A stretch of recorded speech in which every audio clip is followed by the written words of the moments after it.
Madam President. Majority Leader. Several times now, I've praised the peaceful demonstrations protesting racial injustice and the killings of Black Americans.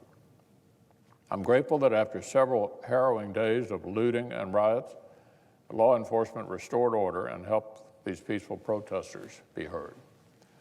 Notwithstanding the far-left calls to disband the police altogether, I believe most Americans are ready to consider how the memories of Black Americans like George Floyd and Breonna Taylor can move us to continue combating residual racism.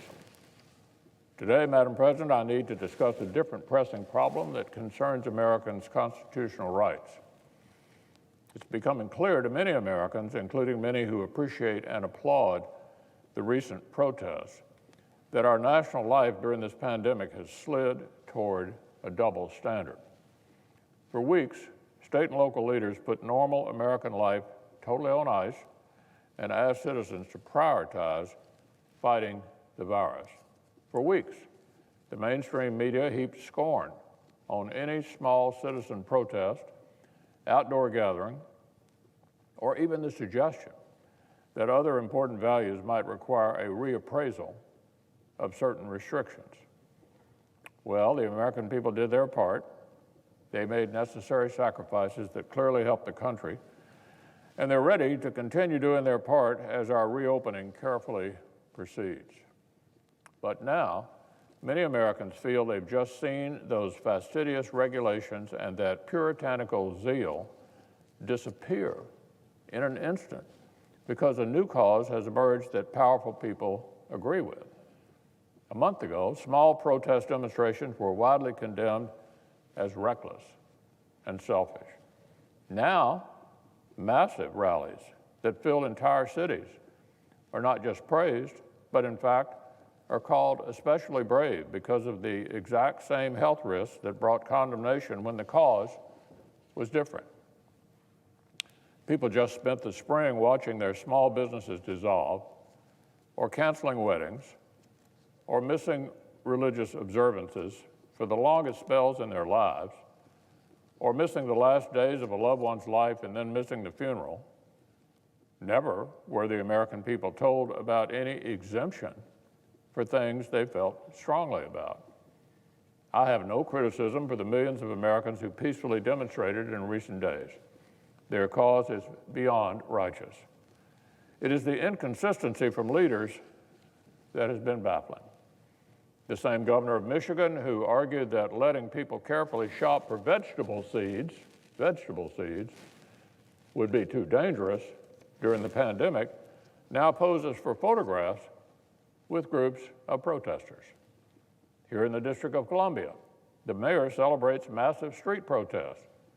She actually joins them herself. But on her command, churches and houses of worship remain shut. I believe even the largest church buildings in the district are still subject to the 10-person limit for things the mayor deems inessential. The rights of free speech, free assembly, and the free exercise of religion are all First Amendment rights. They have the same constitutional pedigree. But apparently, while protests are now permissible, prayer is still too dangerous. Politicians are now picking and choosing within the First Amendment itself. Last week, one county in California's Bay Area seriously attempted to issue guidance that allowed protests of 100 people, but still capped all other social gatherings at 12 people and banned outdoor religious gatherings altogether. Banned outdoor religious gatherings altogether. Figure that one out. These governments are acting like the coronavirus discriminates based on the content of people's speech. But alas, it's only the leaders themselves who are doing that. It is now impossible to avoid the conclusion that local and state leaders are using their power to encourage constitutionally protected conduct which they personally appreciate, while continuing to ban constitutionally protected conduct which they personally feel is less important. In New York City, Mayor de Blasio makes no effort to hide this subjectivity. At one point, he recounted our nation's history with racism, compared that to, quote, a devout religious person who wants to go back to religious service, and concluded, quote, sorry, that's not the same question. Well, Madam President, the American people's constitutional liberties do not turn on a mayor's intuitions. Politicians do not get to play red light, green light within the First Amendment. The Bill of Rights is not some a la carte menu that leaders may sample as they please. It's hard to see any rational set of rules by which mass protests should continue to be applauded, but small, careful religious services should continue to be banned. These prominent Democrats are free to let social protest outrank religion in their own consciences if they choose, but they do not get to impose their ranking on everyone else. This is precisely the point of freedom of conscience. That is precisely the point of the First Amendment. Weeks ago, citizens sued the mayor of Louisville, Kentucky, when he tried to ban drive-in Easter services while imposing no restrictions on the parking lots of secular businesses. A brilliant district judge had to remind him and the whole country that in America, faith can never be shoved into second class. It seems, at least for a few local leaders, they still need to learn that lesson. I hope they learn it soon. The American people's response to the coronavirus was courageous and patriotic. On the advice of experts, our nation sacrificed a great deal to protect our medical system. Politicians must not repay that sacrifice with constitutionally dubious double standards.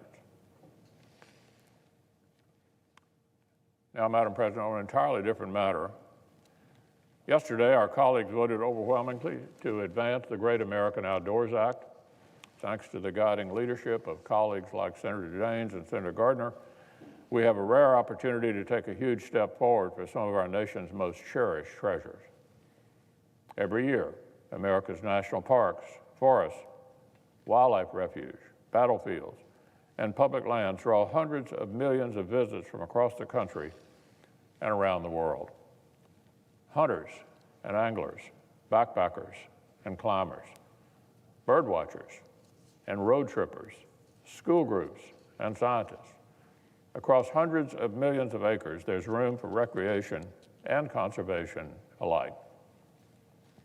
And where our nation makes its natural wonders possible, local communities thrive. According to the National Park Service, park visitors contribute to more than $40 billion in economic output in adjacent towns. From local hotels and restaurants to the outdoor recreation industry itself, they support nearly 330,000 jobs. So it would be difficult to overstate the importance of our public lands in the lives of the American people. And when the Senate passes legislation to secure permanent funding for keeping them safe and accessible, we'll be ushering in a bright future for American recreation and conservation.